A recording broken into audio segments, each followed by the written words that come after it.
Welcome to Magnify Your Message. Inspiration magnified.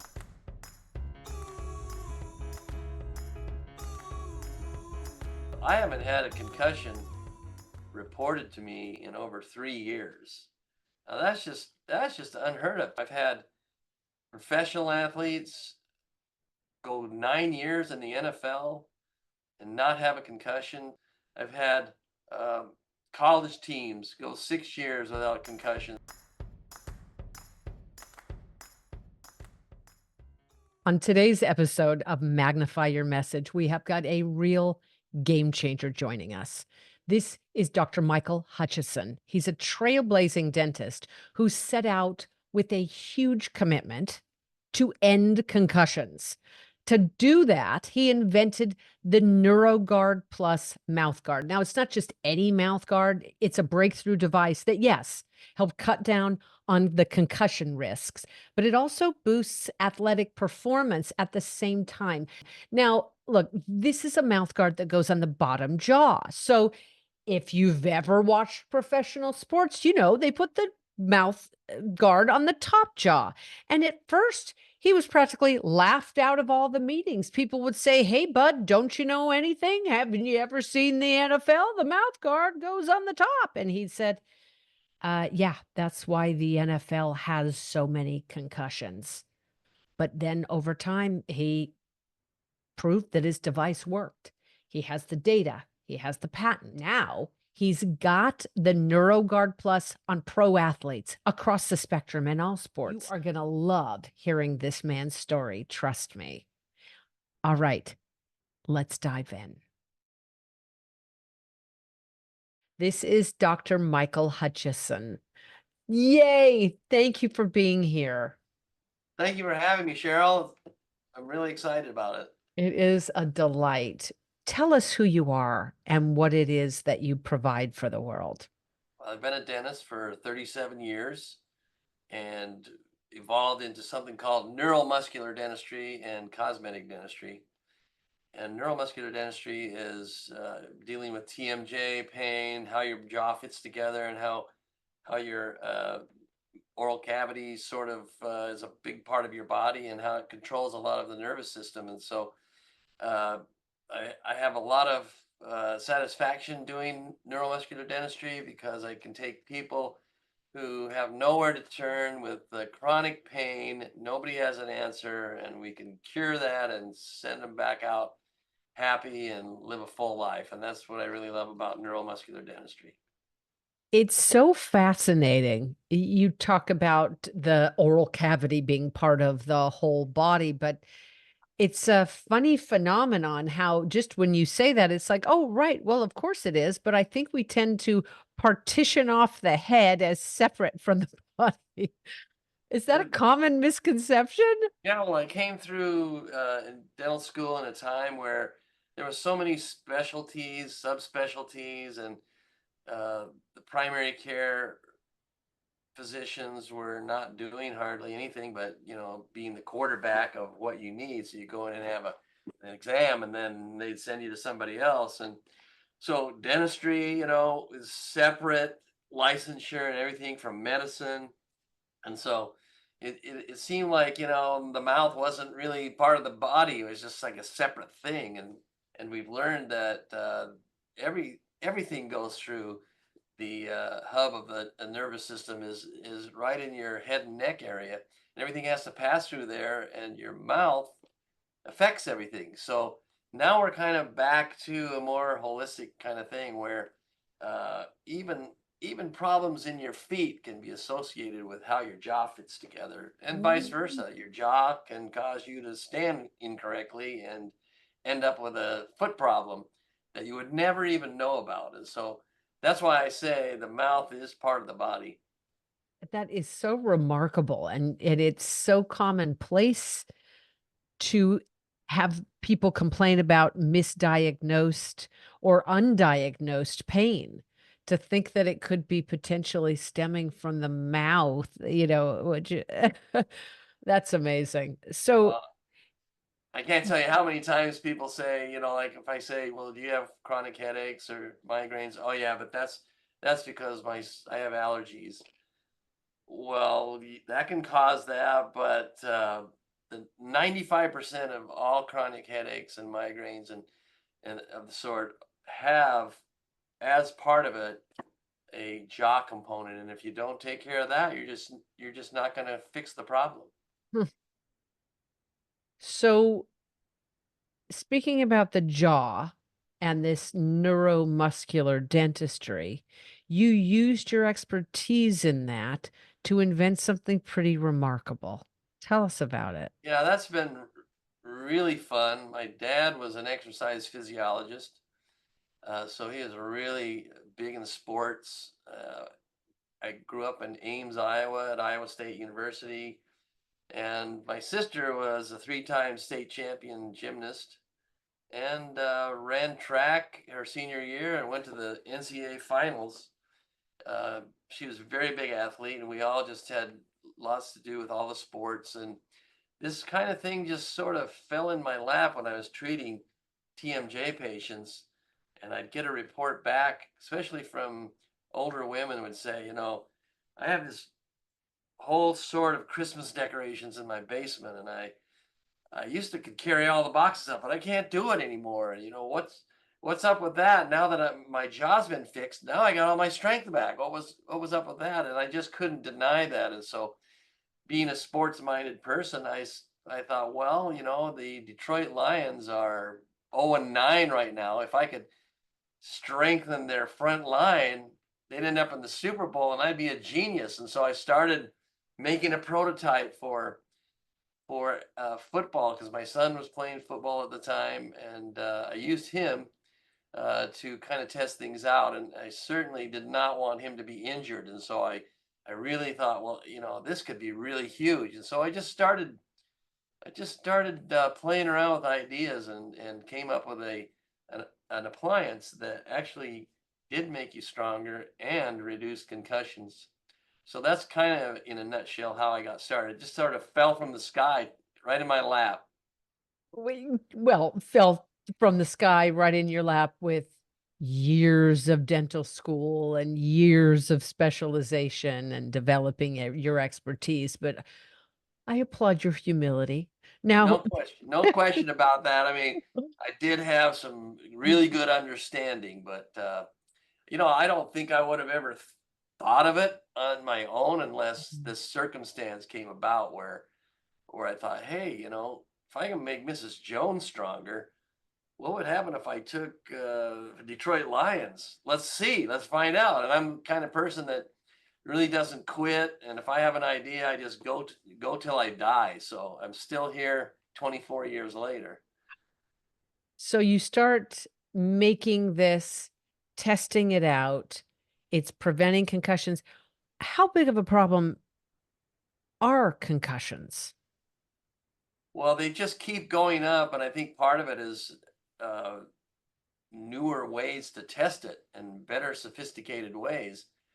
But we've had problems with concussions ever since we started contact sports, and even sports that are considered non-contact end up with concussions. Like, would you have a thought that a cheerleader would be wearing a mouth appliance to prevent concussions? Our cheerleaders back when I was in high school didn't do all the acrobatics they do now, and they really need to be able to talk. So mouth guard is kind of one of those things that most cheerleaders think, "Well, that can't work," but it actually can work. And so if you look at everything, the last 60 years we've been really trying to study concussions, and they haven't really changed that much.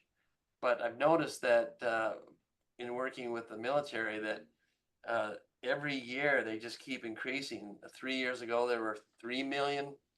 The next year there were 3.5 million. This year there was 4 million concussions in the military, and most of them are training, not in combat or anything like that. So but they keep going up, and I think it's because the awareness is become greater.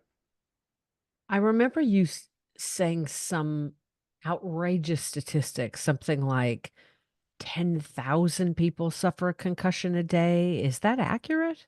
That's accurate because if you take last year was reported 3.65 million concussions took place last year in the United States. So if you divide that by 365 days in a year, that's 10,000 a day, and they just happen. They can be very severe, and people can die from it with a severe head injury, or just something that they're calling subconcussive, like you get your head banged and it doesn't really seem to cause you much trouble. You might have a headache for a day, but then it kind of goes away and you're back to normal. But we're finding that those add up. So just think about it, 10,000 every day. In 5 years, you're going to have a concussion. That's the statistics. 20% every year, you're going to have one if you play long enough. And I think there isn't a family that hasn't been touched by a concussion and know how debilitating it can be. I had a concussion when I was a kid playing just out in the playground, and the doctor told my mom that I had a concussion. I had a headache and I didn't feel good.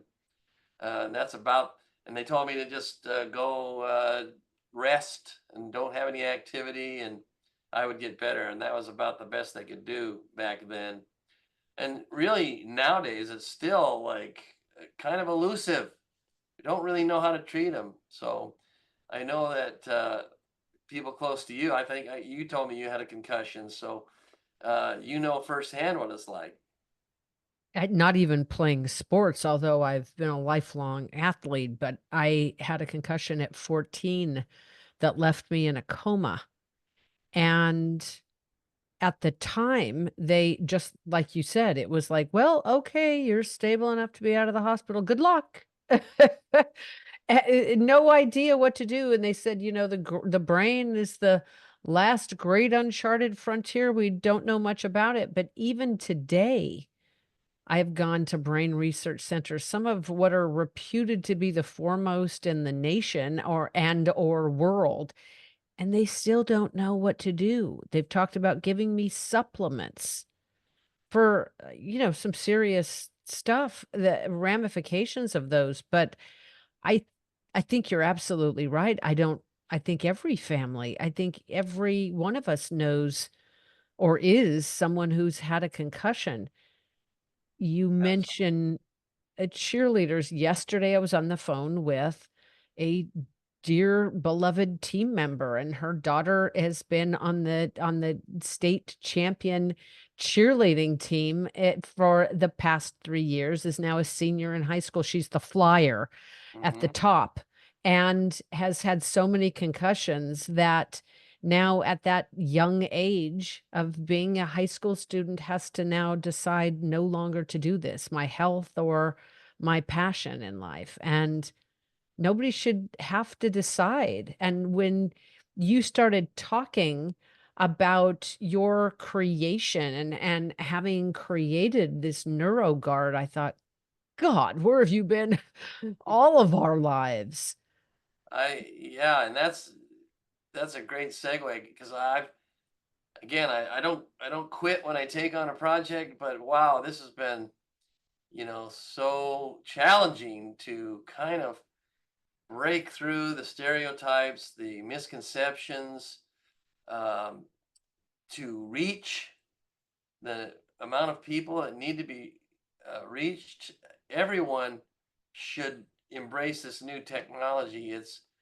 It puts the old belief about mouth guards and concussions obsolete, and mouth guards in general. They're 74 years old. So uh, if you just look at football, that's the only 74-year-old piece of equipment or Right. technology that they're using. The rest is all new, but why do we keep hanging on to this old technology that was only meant to keep you from breaking your teeth if you happen to bang your teeth together? But other than that, they make everything worse. So That uh, upper jaw rubberized mouth guard makes things worse? Absolutely, because it's all about your neurology and the jaw position. And everyone has their own unique physiologic jaw position, we call it, and it's unique to you. So if you use an appliance that doesn't compensate the part that you're missing exactly, you're going to be pushed over the edge because you're overcompensated or undercompensated, and you just don't know because you buy this mouth guard that's made for one size fits everyone, and it's not made for you, or any way that you can adapt it to you. So it ends up making your anatomy work against you. And this is why it's so important, uh, of a discovery to change the dynamic. And that's so hard. It's like I keep telling people, it's like coming up to you and telling you to change your religion. It's like, well, why should I do that? This is my religion, and I have my reasons, blah blah blah.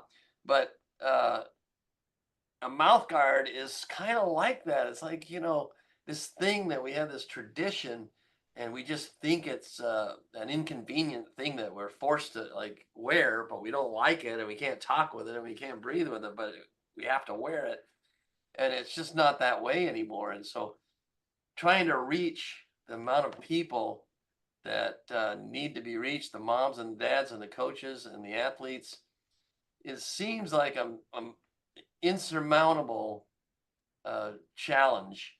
And I've tried to do what I could uh, in speaking, but I still can't get to where the media can get.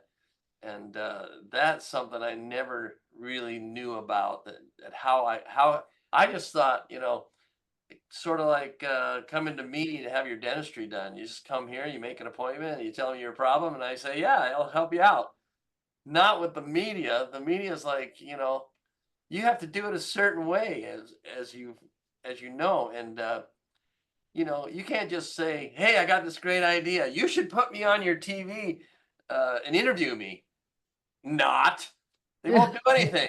You don't even get a response, right? But this is what I thought. You know, I I'll just send an email to ABC and say, "Hey, I invented this thing. It's really cool. You should have me on. Everybody will love it." No answer. Yeah. So, yeah, that's been really the most challenging thing with this whole thing is to change people's historical tradition of what a mouth guard actually is and does. And this NeuroGuard Plus is really not a mouth guard per se. It's more like an orthotic for your shoe or a lift for your shoe that only you need a certain amount. You can't just go buy a lift off the shelf because it may not be your size, it may not be your what you need, and it'll throw off your other side. It's like you have this has to be precise. So you started shaking up this whole I'm gonna still use the name mouth guard because that's how people would Yeah. call them, but something that actually guards the mouth as opposed to making it worse if you're hit. And just on the most elementary of levels, you're putting it on the bottom jaw. What kind of pushback did you initially get when you told that to people? Oh, there was a lot of angry so-called experts, and even like I had on my website that it helped reduce concussions, the G forces and concussions, and the FTC contacted me and said I couldn't say that. I couldn't have a picture of anybody getting hit because there was no evidence out there that it did work. And I asked them, is there evidence that it doesn't work? And they said, oh, we don't have to show that. Only you have to show that it does work. And I said, well, how am I going to do that? And they said, well, you have to have a juried study showing that it reduces the chance of a concussion And then if you do, then we will allow you to say that. And then again, I must be doing some things right. Right after that, I took the picture off the website and I'm like, what am I going to do? I don't have the resources and the ability to do a long-term study, blah, blah, blah. From the sky came the next month a article in the Academy of General Dentistry. It couldn't be more juried magazine than that, about a mouth guard a guy made. He didn't really know exactly the science. He was staying with the usual science, but he found that if he made the mouth guard 3 millimeters or more thick, it actually reduced TBIs or concussions in 400 football players, and that was published in the most juried dental journal there is. And when I read that, I was just like so shocked because of all the people who were against me. And this guy came up with this study, and it so happened that if you take a bell curve of all the people and measure their bites, the uh, the the average bite is about 3 millimeters short of the perfect bite measurement. So you add 3 millimeters and you get the perfect bite and you get less concussions. He didn't know that, but I did. And so I sent it back to the FTC and I said, here you go. Now let's see your study that it doesn't work. And they said, you got it. You can do whatever you want. So that was a Wow. blessing. That was a blessing there. But um, there was that was a monumental study, in my opinion, based on the science that I knew, not because I actually met this guy who wrote the article and he was really kind of against me, but he didn't realize that it was because of the neuromuscular part of our jaw and how it plays with the physiology. He was just still holding on to that ancient, uh, construction of a mouth guard that stopped you from breaking your teeth. And so, but that was fine with me because now I had the door wide open that I could really use every resource that I had, and used my son's football teams and a crosstown Catholic school, and showed for 6 years no concussions, and we were off to Wow. the races. At the same time, I sent in a patent because uh, I just couldn't believe nobody else did, and so I said I'm going to do it. I didn't have the $10,000 it took. I just had to find it somewhere and did it. And it took 6 years and a like an appeal. At first, they didn't award the patent, and then I went back and I wrote an article about it to them, and then they awarded me the patent 6 years later. So that's been a really great part of this whole thing.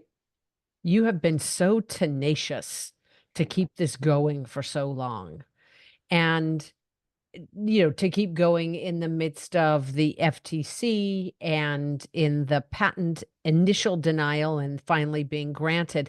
And then to keep going in the face of saying, not knowing how to get the message out to the world, not knowing how to contact, seeing that media could be a good avenue, but not having any idea how to go about it.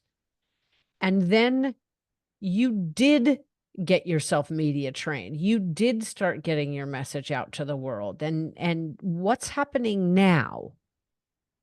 It's just been a huge help. Just I can't say that it was really like um, I don't know the word, but that I would have never thought of it. But it's not that difficult. It's just finding the right words and putting together the words that the people who run the show or the producers they like to hear the way that they like to hear it in a concise way, without aggrandizing yourself or anything like that. And just having that training has really helped a lot in everything, not just trying to get interviews. I do a lot of podcasts, and now it's I my message is so well made because of the training that I received that I just don't ever get a rejection from a podcast. I have too many that that I've been invited on, and even interviews when I want to go out and get them, it seems like I get more interest when I talk to coaches, parents. When I give a speech, I use these principles, and it goes so much better when I do that. And I guess it builds my confidence too. But I mean, it. I can't say enough about the training that I had that just really kind of put my direction and my message in the right way instead of, hey, I got this great idea. You should have me on your show. Because it's like, I can't even believe I thought that. I was like, maybe I just think so that I'm such a nice person that why would you not want me to be on the show? I don't know, but I definitely learned that there's a method, just like doing dentistry. I say you can teach a monkey to do dentistry, which is kind of a joke, but it is technical. But it's just if you don't follow the steps the right way, you're not going to be successful. You're just not. And so this is what that training did for me, is made me put things in the right way. So now you've done the media. You've started to get the ear of coaches and parents and athletes themselves. Where have you been able to make a difference with the NeuroGuard Plus now? Well, I think for me, the simplest thing is I haven't had a concussion reported to me in over 3 years. Now that's just unheard of. 10,000 happened today. Uh, they're not wearing NeuroGuard because the people who are wearing NeuroGuard are not having concussions, and the people who come back and reorder year after year um, are just getting to be more and more. I've had professional athletes go 9 years in the NFL and not have a concussion, playing the most difficult, violent position on a football team, playing free safety. That's all they do is hammer people, and no concussions. I've had college teams go 6 years without concussions, and that's just insane because you feel like you have 100 players and they're all hitting each other as hard as they can, and there's just going to be concussions. And it's just a normal body mechanism that was undetected, undiscovered, and just fell in my lap. And when you put the jaw in that position, I believe that uh, the rest of the concussion forces have pretty much been contained, but the jaw was the missing link. And when we're not protecting the jaw, we just keep getting concussions. And definitely in all sports, we are not protecting the jaw at all. Not one sport protects the jaw. To think that you've been able to see these college teams through 6 years and NFL players through 9 years with 0 concussions when, yes, 10,000 people are having a concussion a day, but what is the rate with athletes, competitive athletes, let alone professional athletes in a position like that? It's truly remarkable. You're helping people defy the odds. I only wish you'd been around when I was a kid and that I'd known about you, but it is a privilege and an honor to watch you and in some small way have participated in you sharing this message with the world. It is an idea whose time has come, and I pray for the sake of the health of everybody out there listening that everybody will look you up and get this for themselves, their loved ones, any athletes they know, anybody anybody potentially at risk. How do people find you? You can go on our website, neuroguardplus.com. There's lots of good information. You can order one and it'll be shipped right to you. and you can start having the benefits of physiologic job position. You can play your Mm. sport, and you can be stronger by 16%, and you can keep those forces away from your brain, which is really the most important thing. I owe you a big debt for teaching me what you did. I think upon you fondly for doing that for me, and you do a huge service too, for all of that you do and teach. And I'm very grateful for what you instilled in me. So thank you very much. Dr. Michael, I'm honored. Thank you. It is so heartwarming to think how the FTC originally stepped in and said, "Oh, you don't have enough data. You don't have enough evidence. We need a juried study." And now the longitudinal evidence you have that is so stacked in favor.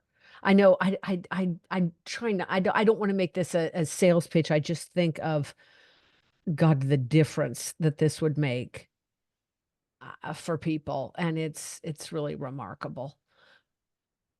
What do you wanna leave us with today? Yes, I would just say that the sky's the limit. Whatever you put your mind to and heart to, you can achieve. Never give up, ever. You know in your heart what's true, and you need to take it all the way to the end, because you will be successful if you're the last person standing. And I think that it's really important that you believe in yourself. And I'll leave you with one experience I had when I was in college, and I got a call from the dean of science and industry at Iowa State University, and he told me that he looked over my work, and he didn't think that I was a dentist material and that I should choose a different profession. And I looked at him and I said, "I don't think you know what you're talking about. Thanks for your advice. And I'm going to do what I want to do, and maybe work harder." And then when I got my acceptance letter to 3 different dental schools, I sent them back to him and I said, "Don't ever tell anyone not to do what they want to do unless you absolutely 100% are an authority. Otherwise, there are people who will listen to you because you're a dean of some college and not do what they is in their heart. And please don't ever do that again." And of course, here I am, uh, a neuromuscular dentist, and have invented something that can benefit all of us. Yes. Look at you defying the odds, even then, even now. It is an honor to share your story. Thank you for being here. Thank you so much. It's great to see you. Likewise. And that brings us to the end of today's episode of the Magnify Your Message podcast. A huge thank you to Dr. Michael Hutchison for sharing his insights on the connection between jaw position, athletic performance, and concussion safety. I hope that you found Dr. Hutchison's story as inspiring as I did. To learn more about him and the work that he does, just click the links in the episode notes.